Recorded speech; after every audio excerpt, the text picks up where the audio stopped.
É preciso, sob o ponto de vista literário, que o meu poema tenha um preâmbulo.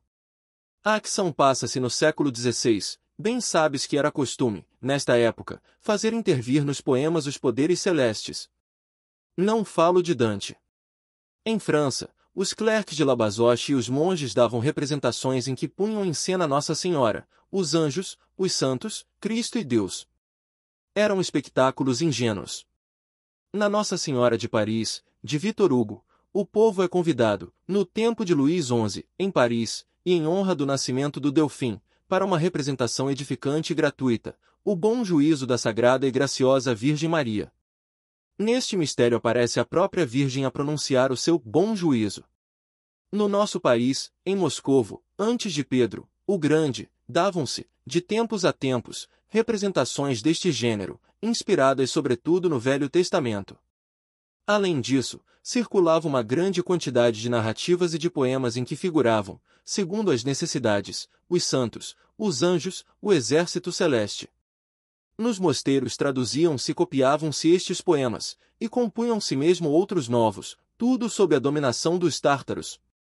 Existe, por exemplo, um pequeno poema, traduzido sem dúvida do grego A Virgem no Inferno com quadros de uma audácia dantesca. A Virgem visita o inferno, guiada pelo arcanjo S. Miguel, e vê os condenados e os seus tormentos, entre outros. Há uma categoria muito interessante de pecadores, os do Lago de Fogo.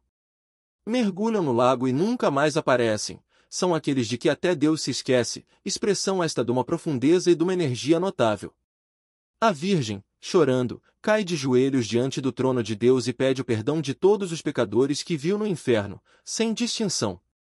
O seu diálogo com Deus é do interesse extraordinário. Súplica, insiste, quando Deus lhe mostra os pés e as mãos do filho furados pelos pregos e lhe pergunta: como poderia eu perdoar aos seus verdugos?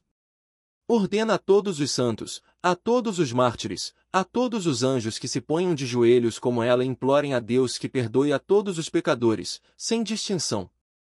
Obtém, por fim, que cessem os tormentos, todos os anos, desde Sexta-feira Santa ao Pentecostes, e os condenados, do fundo do inferno, agradecem a Deus e gritam: Senhor, a tua sentença é justa. Pois bem, o meu poemazito teria sido deste gênero, se o tivesse escrito nessa época. Deus aparece, não diz nada, só passa. Rodaram 15 séculos, depois que prometeu voltar ao seu reino, depois que o seu profeta escreveu: cedo voltarei, quanto ao dia e à hora, o filho mesmo não os conhece, só o sabe meu Pai que está nos céus.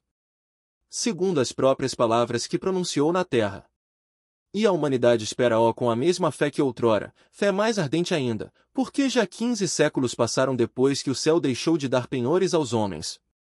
Creia no que te diz o coração, os céus não dão penhores. É verdade que se produziam então numerosos milagres, os santos realizavam curas maravilhosas, a rainha dos céus visitava certos justos, a acreditar no que narram as biografias. Mas o diabo não dorme. A humanidade começa a duvidar da autenticidade destes prodígios. Neste momento, nasceu na Alemanha uma heresia terrível que negava os milagres. Uma grande estrela, ardendo como um facho, a Igreja, evidentemente, caiu sobre as fontes das águas, que se tornaram amargas. A fé dos fiéis redobrou. As lágrimas da humanidade elevam-se para ele como outrora, e aguardam N.O. e amam N.O. e têm esperança em ele como outrora. Já há tantos séculos que a humanidade roga com ardor: Senhor, digna-te aparecer-nos. Já há tantos séculos que para ele vão seus gritos, que, na sua misericórdia infinita, quis descer junto dos fiéis. Já antes tinha visitado, pelo que nos dizem os biógrafos, alguns justos, mártires e santos anacoretas. Entre nós, Pinchel, que acreditava profundamente na verdade das suas palavras, proclamou que, curvado ao peso da sua cruz e com humilde aparência, o Rei dos céus te percorreu, ó terra natal, a abençoar-te toda. Mas eis que se quis mostrar, por um instante ao menos, ao povo sofredor e miserável, ao povo mergulhado nos pecados, mas que o ama ingenuamente. A acção passa-se em Espanha, em Sevilha, na época mais terrível da Inquisição, quando todos os dias, para a glória de Deus, se acendiam as fogueiras e os medonhos hereges ardiam em soberbos autos de fé. Ó! Não foi assim que prometeu voltar, no fim dos tempos, em toda a sua glória, subitamente, como um relâmpago que brilha de oriente a ocidente. Não, quis visitar seus filhos, precisamente no lugar em que crepitavam as fogueiras dos hereges. Na sua infinita misericórdia, volta para entre os homens com a forma que tinha durante os 3 anos de vida pública. Desce pelas ruas ardentes da cidade meridional em que, justamente na véspera, em presença do rei, dos cortesãos, dos cavaleiros, dos cardeais e das mais gentis damas da corte, o grande inquisidor mandou queimar uma centena de hereges, ad majorem gloriam Dei. Apareceu suavemente, sem se fazer notar, e, coisa estranha, todos o reconhecem. A explicação do motivo seria um dos mais belos passos do meu poema. Atraído por uma força irresistível, o povo comprime-se à sua passagem e segue-lhe os passos. Silencioso, passa pelo meio da multidão com um sorriso de compaixão infinita. Tem o coração abrasado de amor, dos olhos se lhe desprendem a luz, a ciência, a força que irradiam e nas almas despertam o amor. Estende-lhes os braços, abençoa-os, e uma virtude salutar emana do seu contato e até dos seus vestidos.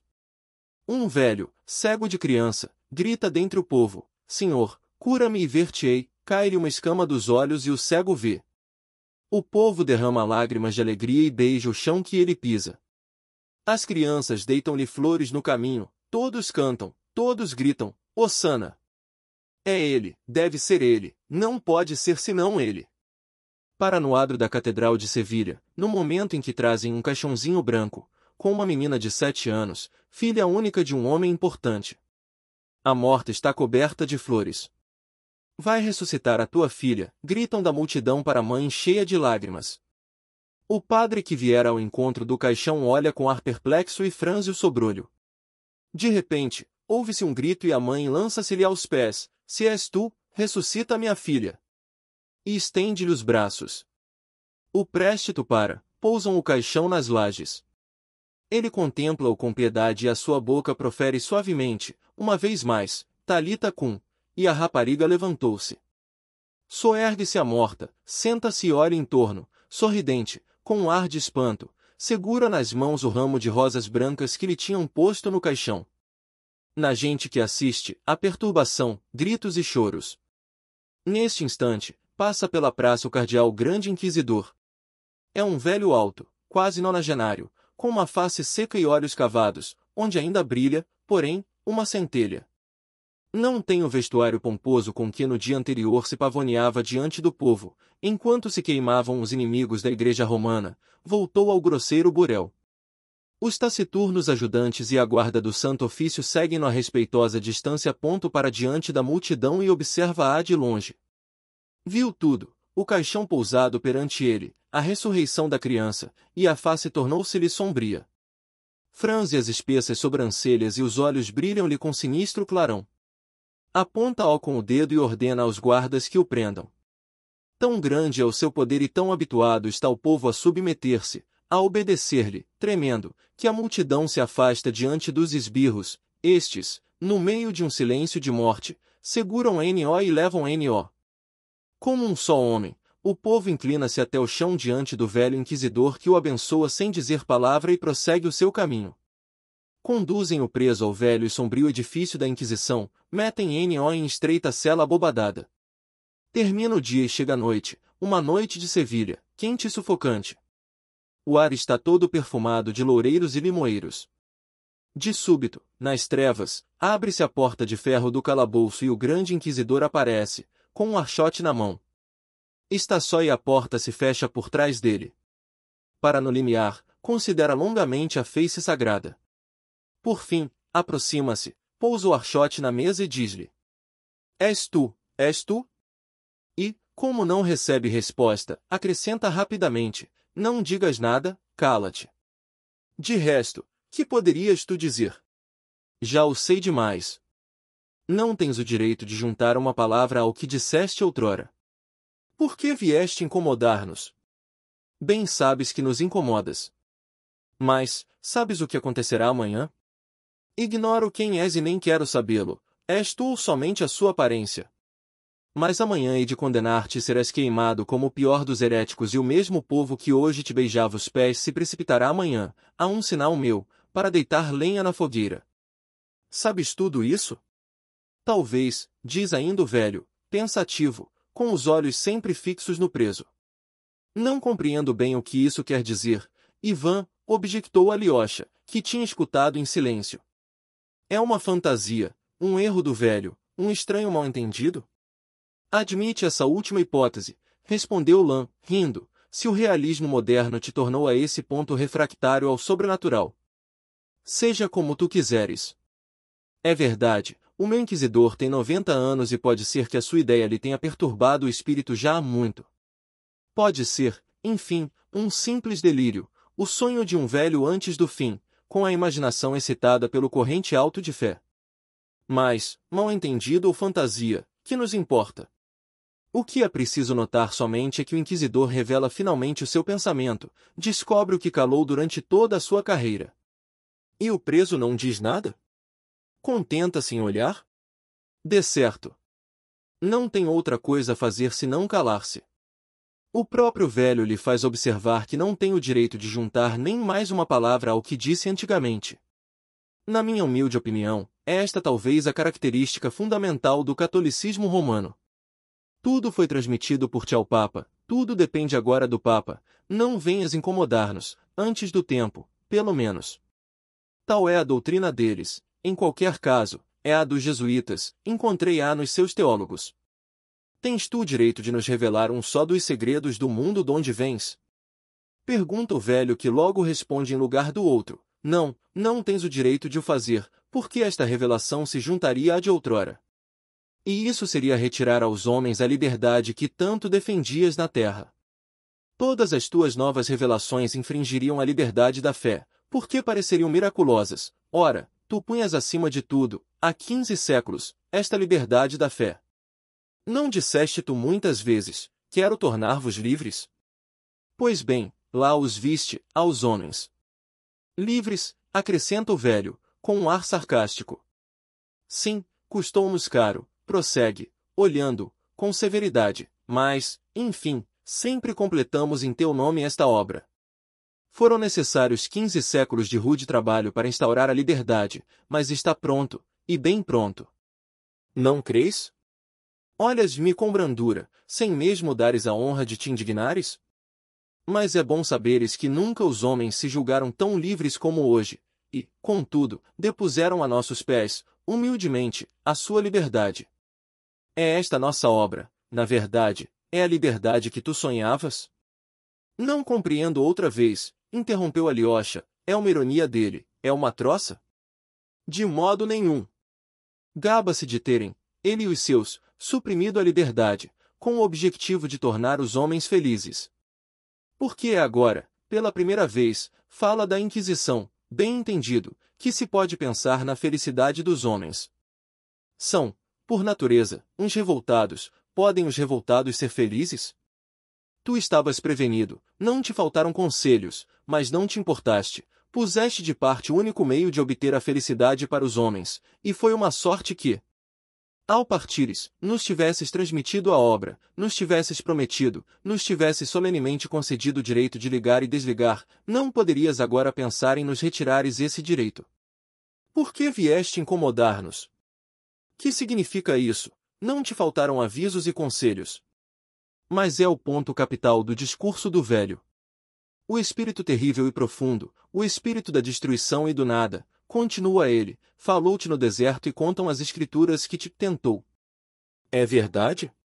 E podiam ter-te dito alguma coisa de mais penetrante que as 3 perguntas, ou, para falar como as escrituras, as tentações que repeliste? Se jamais houve na terra um milagre autêntico e retumbante, foi no dia dessas 3 tentações. Basta o facto de se terem formulado as 3 perguntas para que haja um milagre. Suponhamos que desapareciam das escrituras, que era preciso reconstituí-las, imaginá-las de novo para expor lá outra vez, e que, para esse fim, se reuniam todos os sábios da terra, homens de Estado, prelados, homens de ciência, filósofos, poetas, e se lhes dizia, imaginai, redigi 3 perguntas que não somente correspondam à importância do acontecimento, mas exprimam ainda, em 3 frases, toda a história da humanidade futura. Achas que este areópago da sabedoria humana poderia imaginar alguma coisa de tão forte e de tão profundo como as 3 perguntas que te propôs então o poderoso Espírito? Elas provam, sozinhas, que se tratava do Espírito eterno e absoluto, não de um espírito humano transitório, porque resumem e predizem ao mesmo tempo toda a história posterior da humanidade. São as 3 formas em que se cristalizam todas as contradições insolúveis da natureza humana. Nesse momento, ninguém deu conta de nada, porque o futuro estava encoberto, mas hoje, como passaram 15 séculos, vemos que tudo fora previsto nas 3 perguntas e se realizou a tal ponto que é impossível juntar ou cortar uma só palavra. Decide tu próprio quem tinha razão, tu ou aquele que te interrogava. Lembra-te da primeira, pelo menos do sentido, querer ir pelo mundo com as mãos vazias, a pregar aos homens uma liberdade que a sua estupidez e a sua ignomínia natural os impedem de compreender.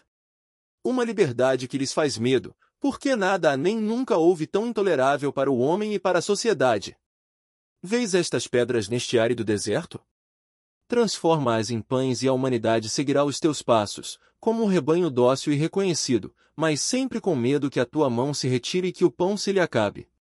Mas não quiseste privar o homem da liberdade e recusaste, achando que ele era incompatível com a obediência comprada como os pães. Replicaste que o homem não vive só de pão, mas, sabes que em nome do pão terrestre o espírito da terra se levantará contra ti, lutará e te há de vencer, e que todos o hão de seguir gritando: quem se pode comparar com a besta que nos dá o fogo do céu?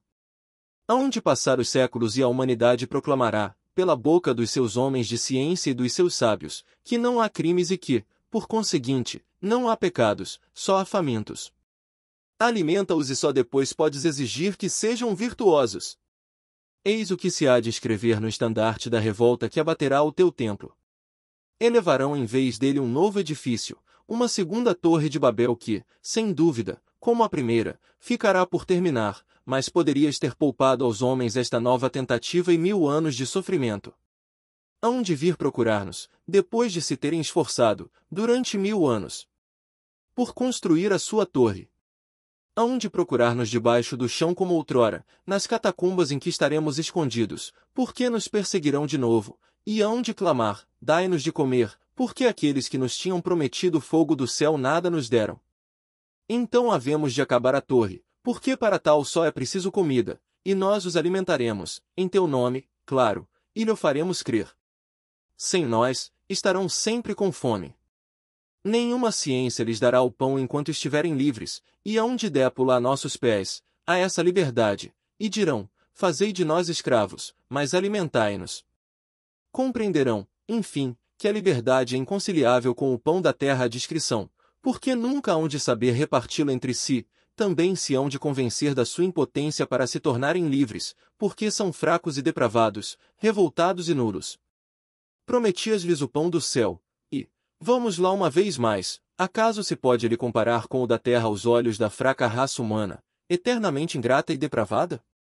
Milhares e dezenas de milhares de almas te hão de seguir por causa deste pão, mas que há de ser dos milhões e dos bilhões que não tiverem coragem de preferir o pão do céu ao pão da terra? Não serás tu amigo senão dos grandes e dos fortes, para quem os outros, a multidão inumerável, que é fraca, mas que te ama, serviria apenas de matéria explorável. Mas nós somos também amigos dos seres fracos. Embora depravados e revoltados, hão de tornar-se finalmente dóceis. Hão de admirar-nos e hão de julgar-nos deuses por termos consentido, pondo-nos à frente deles, em assegurar a liberdade que temiam e em dominá-los. Tal será, por fim, o seu medo de serem livres. Mas dir-lhes-emos que somos teus discípulos, que reinamos em teu nome. Enganá-los-emos de novo, porque nessa altura não deixaremos que te aproximes de nós. E é esta impostura que constituirá o nosso sofrimento, porque seremos obrigados a mentir. É este o sentido da primeira pergunta que te fizeram no deserto e foi isto que tu repeliste em nome da liberdade que punhas acima de tudo. Continha, no entanto, o segredo do mundo. Se tivesses consentido no milagre dos pães, terias acalmado a eterna inquietação da humanidade, indivíduos e coletividade, diante de quem se inclinar? Por que não há para o homem que ficou livre cuidado mais constante e mais doloroso do que o de procurar um ser diante do qual se incline? mas não quer inclinar-se senão diante de uma força incontestada, que todos os seres humanos respeitam por um consentimento universal. Estas pobres criaturas atormentam-se na busca de um culto que reúna não somente alguns fiéis, mas no qual comunguem todos juntos, unidos pela mesma fé. Esta necessidade do comum na adoração é o principal tormento de cada indivíduo e da humanidade inteira, desde o começo dos séculos. É para realizar este sonho que tem havido os extermínios a Gládio. Os povos forjaram deuses e desafiaram-se uns aos outros. Abandona os vossos deuses, adorai os nossos, senão, ai de vós e dos vossos deuses. E será assim até o fim do mundo, mesmo quando já os deuses tiverem desaparecido, prostrar-se-ão diante dos ídolos. Não ignoravas, não podias ignorar este segredo fundamental da natureza humana e, contudo, repeliste a única bandeira infalível que te ofereciam e que teria curvado, sem contestação, todos os homens diante de ti, a bandeira do pão terrestre. Repeliste-a em nome do pão celeste e da liberdade. Vê o que fizeste depois, e sempre em nome da liberdade. Não há, torna a dizer-te, anseio mais doloroso para o homem que o de encontrar o mais cedo possível um ser a quem entregue este dom da liberdade que o desgraçado traz ao nascer. Mas, para dispor da liberdade dos homens, é necessário dar-lhes a paz da consciência. O pão garantia-te o êxito, o homem inclina-se diante de quem o dá, porque é coisa incontestada, mas logo que outro se assenhoreie da consciência humana, deixará o teu pão para seguir quem cativou a sua consciência. Nisto tinhas tu razão, porque o segredo da existência humana consiste, não somente em viver, mas também em encontrar um motivo de viver. Sem uma ideia nítida do fim da existência, o homem prefere abandoná-la e, embora estivesse rodeado de montões de pão, antes seria capaz de suicidar-se do que de ficar na terra. Mas, que aconteceu? Em lugar de te apoderares da liberdade humana, foste alargá-la ainda mais. Esqueceste que o homem prefere a paz, e até a morte, à liberdade de discernir o bem e o mal? Nada há de mais sedutor para o homem do que o livre-arbítrio, mas nada também de mais doloroso. E, em vez de princípios sólidos que tivessem tranquilizado para sempre a consciência humana, escolheste noções vagas, estranhas, enigmáticas, tudo que ultrapassa a força dos homens. Agiste, portanto, como se os não amasses, tu, que tinhas vindo para dar a vida por eles. Aumentaste a liberdade humana em lugar de a confiscares e impuseste assim, para sempre, ao ser moral as agonias dessa liberdade. Querias ser livremente amado, voluntariamente seguido pelos homens que tivesses encantado.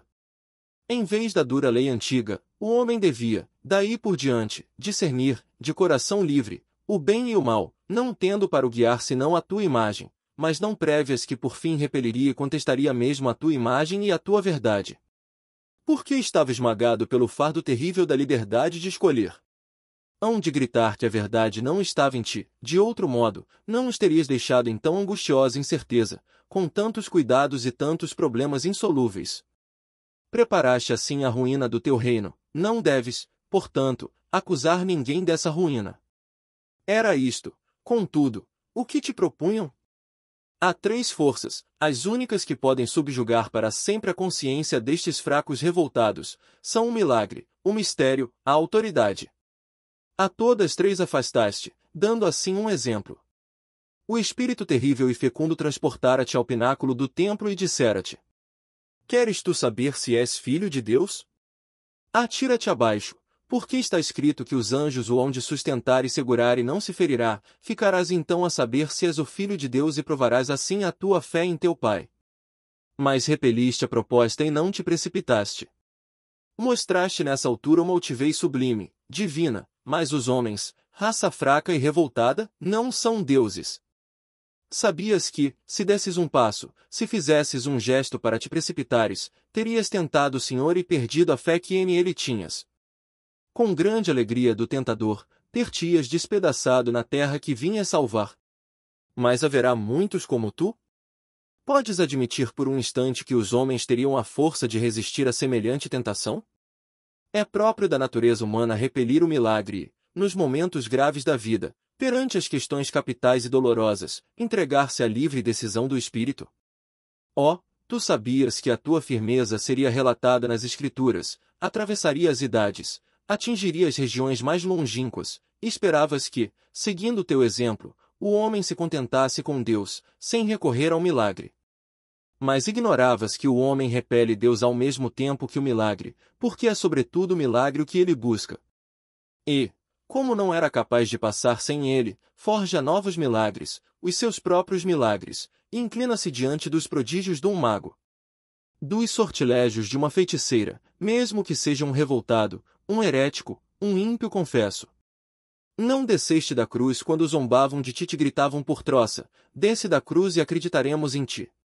Não o fizeste, porque não querias escravizar de novo o homem com um milagre, desejavas uma fé que fosse livre e não inspirada pelo maravilhoso. Era-te necessário um livre amor, não os transportes de um escravo aterrado. Ainda aí fazias uma ideia elevada dos homens, porque são escravos, embora tenham sido criados rebeldes. Veio a juíza, após 15 séculos, quem elevaste até junto de ti. Posso jurar tu, o homem é mais fraco e mais vil do que tu julgavas. Acaso pode ele realizar o mesmo que tu? A grande estima que tinhas pelos homens prejudicou a piedade. Exigiste-lhes demasiado, tu que, no entanto, os amavas mais do que a ti próprio. Estimando-os menos, ter-lhes-ias imposto o fardo mais leve, mais de acordo com o teu amor. São cobardes e fracos. Que importa que se insurjam agora contra a nossa autoridade e se orgulhem da sua revolta? É o orgulho dos rapazitos de escola que se amotinaram e expulsaram o mestre. A alegria dos garotos acabará e custar-lhes a cara. Derrubarão os templos e inundarão a terra de sangue, mas perceberão por fim, essas estúpidas crianças, que não são mais do que fracos revoltados incapazes de manter a sua revolta durante muito tempo. Derramarão lágrimas absurdas e compreenderão que o Criador, fazendo-os rebeldes, quis troçar deles, com certeza. Hão de chamá-lo com desespero e esta blasfêmia torná-los ainda mais infelizes porque a natureza humana não suporta a blasfêmia e acaba sempre por se vingar. A inquietação, as perturbações, a infelicidade, eis aqui o que possuem os homens, depois de tudo o que sofreste pela sua liberdade. O teu eminente profeta diz, na sua visão simbólica, que viu todos os que participavam da primeira ressurreição, e que havia 12.000 para cada tribo. Para serem tão numerosos deviam ser mais do que homens, deviam ser quase deuses. Suportavam a tua cruz e a vida no deserto, alimentados a gafanhotos e a raízes. De certo podes estar orgulhoso destes filhos da liberdade, do livre amor, do sublime sacrifício em teu nome. Mas lembra-te de que não eram senão alguns milhares e quase deuses, e o resto? É culpa deles, dos outros, dos fracos homens, o não terem podido suportar o que suportam os fortes? Acaso tem culpa a alma fraca de não poder conter dores tão terríveis? Só vieste para os eleitos? Nesse caso, é um mistério, incompreensível para nós, e teríamos o direito de o pregar aos homens, de ensinar que não importam nem a livre decisão dos corações nem o amor, mas sim o mistério a que se devem submeter cegamente, mesmo contra a aprovação da sua consciência. Foi o que nós fizemos. Corrigimos a tua obra fundando-a sobre o milagre, o mistério, a autoridade. E os homens alegraram-se, porque eram de novo levados como um rebanho e ficavam livres da diva funesta que tais tormentos lhes causava. Não é verdade que tínhamos razão para proceder assim?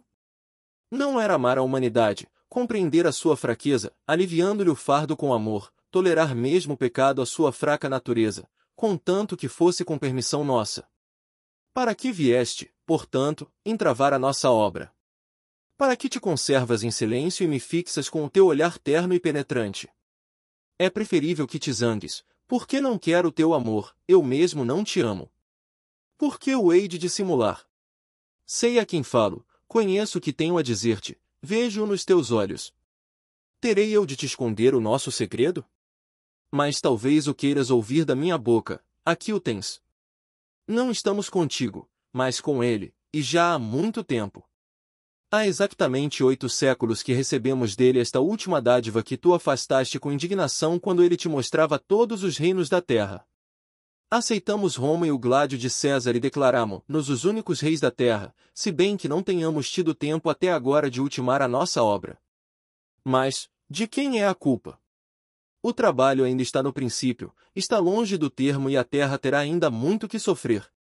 Mas nós atingiremos o nosso objetivo, seremos Césares, pensaremos então na felicidade universal. No entanto, poderias ter empunhado o gládio de César. Por que motivo afastaste esta última dádiva? Se seguisses o terceiro conselho do poderoso Espírito, realizarias tudo o que os homens procuram na terra.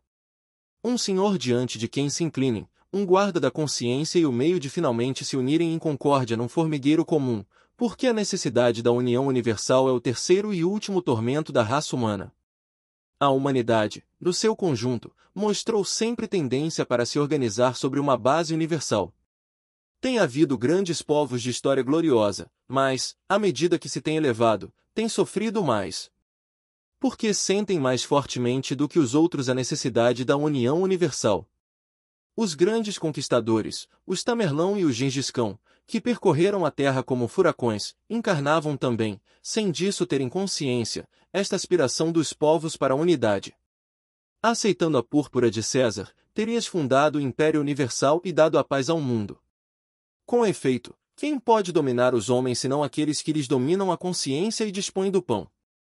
Tomamos o gládio de César, ao fazê-lo, abandonamos-te para o seguirmos. Ó! Hão de passar ainda séculos de licença intelectual, de vã ciência e de antropofagia, porque é por isso que hão de acabar, depois de terem edificado sem nós a sua torre de Babel. Então a besta virá ter conosco, de rastos, lamberá os nossos pés, regalou-a com lágrimas de sangue, e subir-lhe-emos para cima e levantaremos no ar uma taça em que estará gravada a palavra mistério. Só então a paz e a felicidade reinarão entre os homens. Tens orgulho dos teus eleitos, mas são apenas um escol, ao passo que nós daremos o repouso a todos. De resto, entre esses fortes destinados a serem os eleitos, quantos se cansaram de esperar, quantos levaram e continuarão a levar para outros pontos as forças do seu espírito e o ardor do seu coração, quantos acabarão por se insurgir contra-te em nome da liberdade. Mas foste tu quem a deu. Tornaremos os homens felizes, cessarão as revoltas e chacinas que são inseparáveis da tua liberdade. Ó!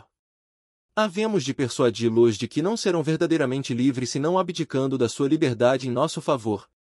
Pois bem, diremos a verdade ou mentiremos?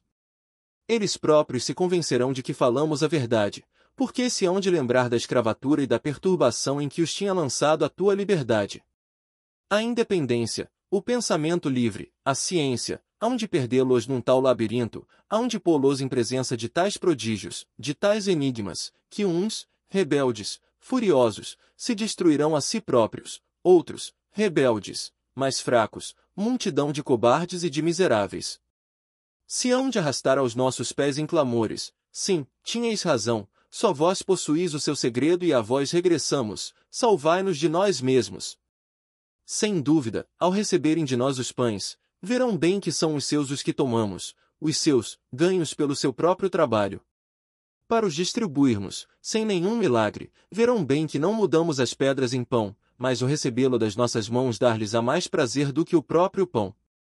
Hão de lembrar-se de que outrora esse pão, fruto do seu trabalho, se lhes mudava em pedra nas mãos. Ao passo que depois, quando voltaram a nós, as pedras se transformaram em pão. Compreenderão o valor da submissão definitiva. E, enquanto não compreenderem, os homens serão infelizes. Diz-me, quem contribuiu mais para esta incompreensão? Quem dividiu o rebanho e o dispersou pelas estradas desconhecidas? Mas o rebanho se reunirá de novo, voltará à obediência, então, será para sempre. Vamos dar-lhes uma felicidade humilde e branda, uma felicidade adaptada às criaturas fracas que eles são. Havemos de persuadi-los de que não se orgulhem, porque foste tu, ao elevá-los, quem o ensinou. Havemos de provar-lhes que são débeis, que são umas lamentáveis crianças, mas que a felicidade infantil é a mais deliciosa. Tornar-se-ão tímidos, não nos perderão de vista e apertar-se-ão a nós, cheios de medo, como a ninhada que se abriga sob a asa da mãe. Hão de sentir uma receosa surpresa e mostrar-se orgulhosos da energia e da inteligência que nos terão permitido domar a inumerável multidão dos rebeldes. A nossa cólera fá-los a tremer, encher-se-ão de timidez, e os olhos se lhes velarão de lágrimas como nas crianças e nas mulheres, mas, a um sinal nosso, passarão com a mesma facilidade para o riso e para a alegria, para o radioso júbilo das crianças. Havemos, certamente, de os obrigar ao trabalho, mas, nas horas de repouso, organizar-lhes-emos a vida como um jogo infantil, com cantos, coros e danças inocentes. Permitir-lhes-emos até que pequem, porque são fracos, e por isso nos hão de amar como crianças. Dir-lhes-emos que todo o pecado será redimido, se o cometerem com permissão nossa, é por amor que os deixaremos pecar e sobre nós recairá o castigo. Hão de querer-nos como a benfeitores que se apresentam diante de Deus com os pecados deles. Não terão para nós nenhum segredos. Segundo o grau de obediência, permitir-lhes-emos ou proibiremos que vivam com as mulheres ou as amantes, que tenham filhos ou não os tenham. E hão de escutar-nos com alegria. Hão de submeter-nos os segredos mais dolorosos da sua consciência, resolver-lhes-emos todos os casos e hão de aceitar a nossa decisão com alegria, porque lhes poupará o grave cuidado de escolherem por si próprios, livremente.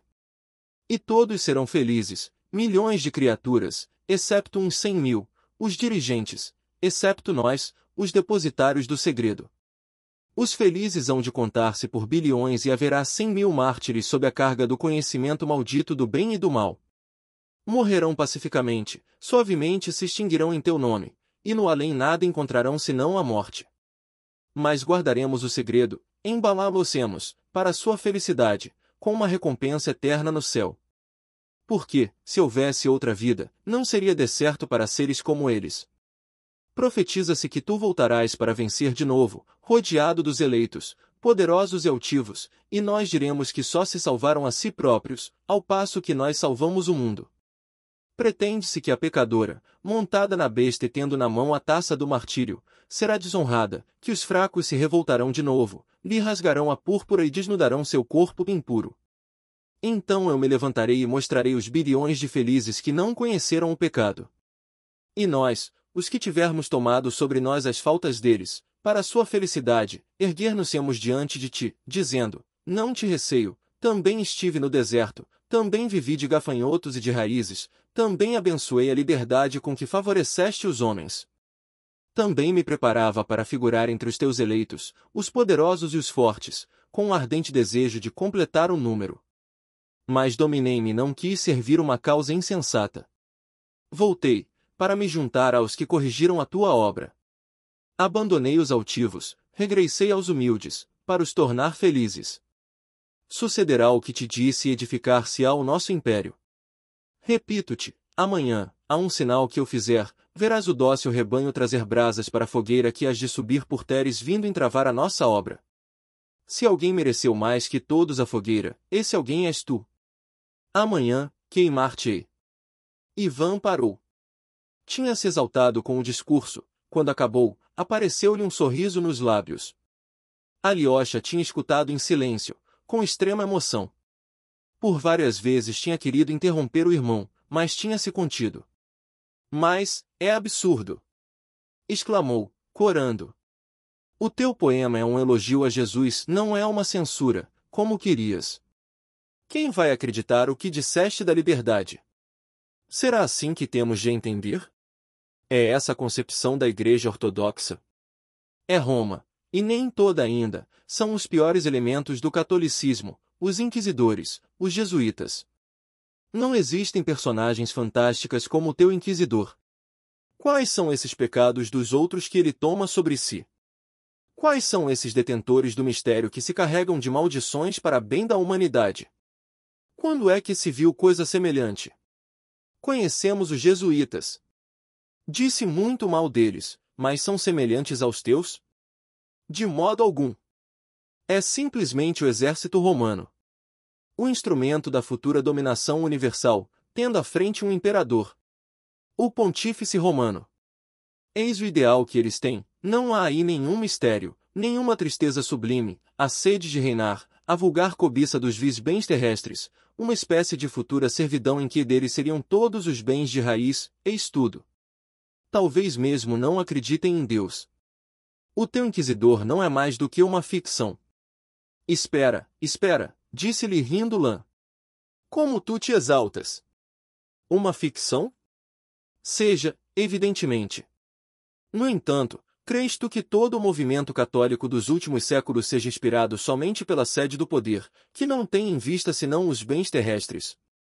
Não é o padre Paisios quem te ensina isso? Não, não, pelo contrário. O padre Paisios falou-me uma vez segundo as tuas vistas, mas não era precisamente a mesma coisa. Aí está uma informação preciosa, apesar do teu não era precisamente a mesma coisa. Mas por que razão os jesuítas e os inquisidores se teriam unido só em vista da felicidade terrestre? Não se poderá encontrar entre eles um mártir que tenha um nobre sofrimento e que ame a humanidade? Supõe que entre esses seres, que não anseiam por outra coisa senão pelos bens materiais, há um só como o meu velho inquisidor que viveu de raízes no deserto e se bateu por vencer os sentidos, para se tornar livre, para atingir a perfeição, no entanto, sempre tem o amor da humanidade. De repente, vê tudo claro, reconhece que a medíocre felicidade é de chegar a uma liberdade perfeita, quando milhões de criaturas continuam para sempre na desgraça, fracas demais para usarem da sua liberdade. Que estes débeis revoltados nunca poderão acabar a sua torre e que não foi para tais gansos que o grande idealista sonhou a sua harmonia. Depois de ter compreendido tudo isto, o meu inquisidor volta para trás e junta-se às pessoas inteligentes. É impossível? Mas juntar-se a quem? A que pessoas inteligentes? Gritou Alyosha, quase zangado. Não são tão inteligentes, não têm mistérios nem segredos. O ateísmo, eis o segredo. O teu inquisidor não crê em Deus. Bem, suponhamos que é assim. Adivinhaste, finalmente. É isso mesmo, todo o segredo está aí. Mas não é um sofrimento, pelo menos para um homem como ele que no deserto sacrificou a sua vida ao seu ideal e não deixou de amar a humanidade, ao declinarem-lhe os dias. Convence-se claramente de que só os conselhos do grande e terrível espírito poderiam tomar suportável a existência dos débeis revoltados, esses seres de aborto, criados por troça. Compreende que deve escutar o espírito profundo, este espírito de morte e de ruína e, para o fazer, admitir a mentira e a fraude, levar conscientemente os homens para a morte e para a ruína, enganando-os durante todo o caminho. Para lhes não revelar onde os levam e para que os pobres cegos tenham a ilusão da felicidade. Nota isto, a fraude em nome de aquele em quem o velho acreditou ardentemente durante toda a sua vida. Não é isto uma infelicidade?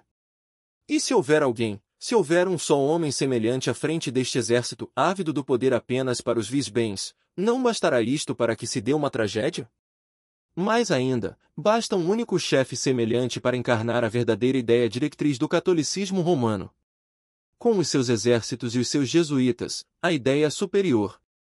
Declaro-te que estou convencido de que nunca faltou um homem deste tipo à frente do movimento. Quem sabe? Talvez haja alguns entre os pontífices romanos. Quem sabe? Talvez que esse maldito velho que ama tão obstinadamente a humanidade, à sua maneira, exista ainda agora em vários exemplares, não por efeito do acaso, mas sob a forma de um entendimento, de uma liga secreta, organizada já há muito tempo para guardar o mistério. Ocultá-lo aos desgraçados e aos fracos para os tornar felizes. Deve seguramente ser assim, é fatal.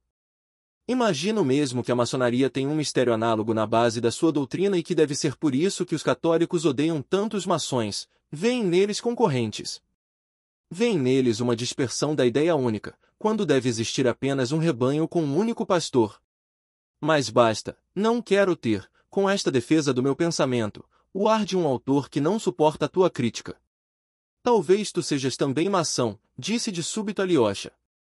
Não acreditas em Deus, continuou com profunda tristeza. Tinha-lhe parecido também que o irmão o contemplava com ar de troça. Como acaba o teu poema? Prosseguiu ele, baixando os olhos. Não há mais nada? Ah! O fim que eu tinha pensado era este: o inquisidor cala-se, espera um momento a resposta do preso. O seu silêncio oprime-o. O cativo escutou-o sempre fixando nele o olhar penetrante e calmo, visivelmente decidido a não lhe responder. O velho gostaria de que ele lhe dissesse alguma coisa, mesmo que fossem palavras amargas e terríveis. De repente, o preso aproxima-se em silêncio do nonagenário e beija-lhe os lábios exangues. Mas nenhuma resposta. O velho tem um sobressalto, mexe os lábios. Vai até a porta, abre-a e diz: vai e nunca mais voltes, nunca mais. E deixa-o ir, nas trevas da cidade. O preso vai. E o velho? O beijo queimou-lhe o coração, mas persiste na sua ideia.